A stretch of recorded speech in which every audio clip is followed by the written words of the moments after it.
छोटा सा कस्बा काली भयानक रात के अंधेरे से घिरा हुआ था।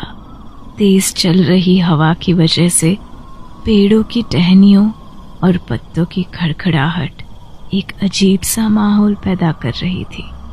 जमीन पर पड़े सूखे पत्ते भी हवा के संग ही उड़ रहे थे। उस भयानक काली रात में उस कस्बे में रहने वाला एक भी बाशिंदा अपने घर के बाहर नजर नहीं आ रहा था, लेकिन कस्बे की गलियों में उन सूखे पत्तों पर किसी के जूतों के चलने की वजह से चरमराहट की आवाज सुनाई दे रही थी। अपने अपने घरों में गहरी नींद में सोए हुए उस कस्बे के बाशिंदे नहीं जानते थे कि रात के ठीक 12 बजे आखिर ये कौन था जो इतना बेखौफ होकर वहां पर घूम रहा था। उसी गांव के रहने वाले पंडित शंकर की पत्नी कस्तूरी के अंदर कुछ अजीब सी शक्तियां थी, जिसकी खबर सिर्फ शंकर को थी। पूरा गांव कस्तूरी के बारे में बातें किया करता था कि वो काला जादू करती है। उस रात ठीक 12 बजे कस्तूरी अपनी खिड़की से झांक कर बाहर घूम रहे उस शख्स को देख रही थी। लगता है कल गांव में किसी की मौत होने वाली है। ये जब भी आता है किसी ना किसी को लेकर जाता है। मुझे पता करना होगा कि इस बार ये किस मासूम की जान लेने आया है। क्या हुआ कस्तूरी, बाहर क्या देख रही हो? बाहर तो कोई नहीं है। आप तो अच्छी तरह जानते हैं ना, किसी की मौत होने वाली होती है तो मुझे उसका एहसास पहले से ही हो जाता है। बस मैं वही जानना चाहती थी कि आखिर कल की सुबह गांव में कौन मरने वाला है। अरे कस्तूरी, जो इस दुनिया में आया है वो एक दिन जाएगा भी। जिसकी मौत आई है आने दो। ये बात आप भी नहीं जानते शंकर कि मेरे अंदर इंसान की मौत को रोकने की ताकत है, और ये मैं आपको बता भी नहीं सकती। कस्तूरी ने अपनी आंखें बंद की और अगले ही पल उसे कस्बे की सड़कों पर घूमता हुआ मौत का वो साया नजर आने लगा, जो बेहद खौफनाक था और जिसकी नजरें कस्तूरी के पड़ोस में रहने वाले चंदन की 11 साल की बिटिया पर थी। जैसे ही कस्तूरी को नजर आया कि चंदन की बेटी सीमा की मौत होने वाली है, वो पूरी तरह से घबरा गई। नहीं, ऐसा नहीं हो सकता। इतनी कम उम्र में मैं इसे सीमा को नहीं ले जाने दूंगी। मेरे अपने भी कभी बच्चे नहीं हुए। सीमा को मैं अपनी बेटी की तरह मानती हूँ, और एक माँ अपने बच्चे को कभी मौत के मुंह में जाते हुए नहीं देख सकती। तभी कुछ भयानक सी आवाजें कस्तूरी के कानों में गूंजने लगी। सीमा की मौत का वक्त हो चुका है। इस दुनिया में उसकी इतनी ही सांसें लिखी हुई थी। अगर तुमने मुझे रोकने की कोशिश की तो अच्छा नहीं होगा। मेरी शक्तियों के आगे तुम मेरा कुछ नहीं बिगाड़ सकते। सीमा मेरी बेटी है, और अपने बच्चे की मौत को रोकने के लिए एक माँ कुछ भी कर सकती है। कस्तूरी पूरी रात बैठकर सीमा की मौत को रोकने के लिए आग जलाकर पूजा करती रही। धीरे धीरे रात का काला साया छटा और सुबह का पहला सूरज निकल आया। अगली सुबह अचानक चंदन के घर से चिल्लाने की आवाजें आने लगी। अरे बचाओ, कोई बचाओ, क्या हुआ है हमारी बिटिया को? हे भगवान, इतनी कम उम्र में क्या हो गया? नहीं, ऐसा नहीं हो सकता। मेरी बेटी के साथ ये नहीं हो सकता। आवाज सुनकर कस्तूरी समझ गई कि सीमा पर कोई न कोई मुसीबत आई है। अगले ही पल वो अपने घर से निकलकर दौड़ती हुई चंदन के घर पहुंची। क्या हुआ सीमा को? देखो ना कस्तूरी, कब से जगाने की कोशिश कर रही हूँ पर आंखें ही नहीं खोल रही। नहीं, उसे कुछ नहीं हो सकता। वो ऐसे मर नहीं सकती। मेरी बेटी के लिए मरने की बात तुमने बोली कैसे? अरे बेहोश हो गई होगी। तुम तो सीधा उसकी मौत पर उतर आई। मेरा कहने का वो मतलब नहीं था। बात को समझने की कोशिश करो। मैं सीमा को कुछ नहीं होने दूंगी। मुझे तो लगता है इसके ही काले जादू का असर है। काला जादू करने वाली डायन है ये। इसने हमारी बच्ची पर कुछ किया होगा। आप ऐसा कैसे कह सकती है? मैं सीमा को अपनी बेटी की तरह समझती हूँ। खुद तो बे औलाद है, हमारी बच्ची को भी खा गई।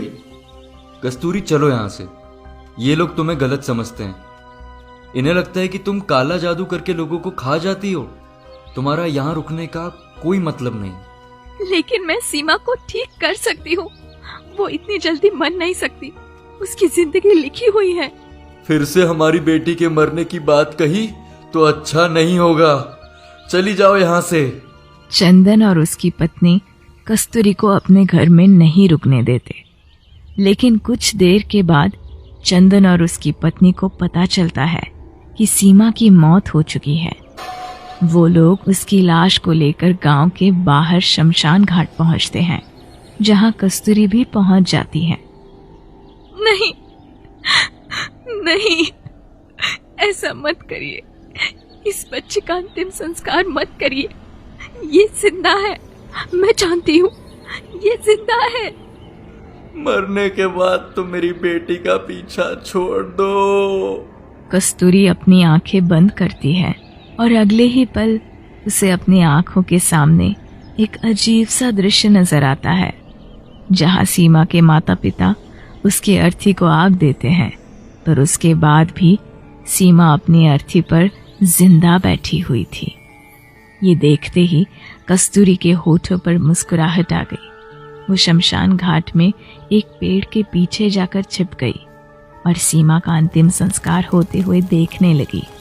कुछ ही देर के बाद जब सीमा की लाश को जला दिया गया और सब लोग वहां से चले गए, तो कस्तूरी उसके पास पहुंची। वापस आओ, तुम्हें आना ही होगा। मैं जानती हूँ तुम जिंदा हो, तुम्हें वापस आना होगा। देखते ही देखते सीमा का मृत शरीर वहां पर नजर आने लगा। लेकिन कस्तूरी ये बात नहीं जानती थी कि चंदन अपने परिवार के लोगों के साथ वही शमशान घाट में छुपकर कस्तूरी की हरकतों को देख रहा था। वो सब लोगों के साथ वहां पर आ गया। मैंने कहा था ना, ये औरत डायन है, डायन। देखा, मेरी बेटी की अर्थी को भी नहीं छोड़ रही, यहाँ पर काला जादू कर रही है। सामने देखो, तुम्हारी बेटी जिंदा है, वो वहाँ सामने। पागल हो गई हो क्या? अपने हाथों से उसके शरीर को जलाया है हमने। अरे हमें इस औरत को अपने गांव से बाहर निकालना होगा, यही इसकी सजा है। नहीं नहीं, ये डायन है, दूसरे गांव में जाकर भी यही सब काम करेगी। हमें इसे जिंदा जला देना चाहिए। शंकर के पास जब ये खबर पहुंचती है तो वो दौड़ते हुए शमशान घाट आता है। क्या करना चाहते हैं आप लोग? क्या बिगाड़ा है मेरी पत्नी ने? गांव के लोग शंकर को रस्सियों से बांध देते हैं और देखते ही देखते कस्तूरी को वहीं जिंदा जला देते हैं। कस्तूरी की चीखें पूरे गांव में गूंज रही थी, लेकिन कोई उसकी मदद को आगे नहीं आया। उस दिन के बाद अब गांव में हर रात एक औरत की चीखने की आवाजें सुनाई देने लगी। पूरा गांव जानता था कि ये चीखें किसी और की नहीं बल्कि खुद कस्तूरी की ही थी। फिर एक काली अमावस की रात आई। पूरा गांव अंधेरे के आगोश में घिरा हुआ था। जोरदार बिजली कड़क रही थी, मूसलाधार बारिश होने लगी।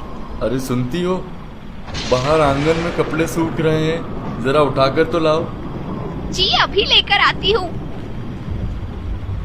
अगले ही पल चंदन ने अपनी पत्नी के चीखने की आवाज सुनी। क्या हुआ?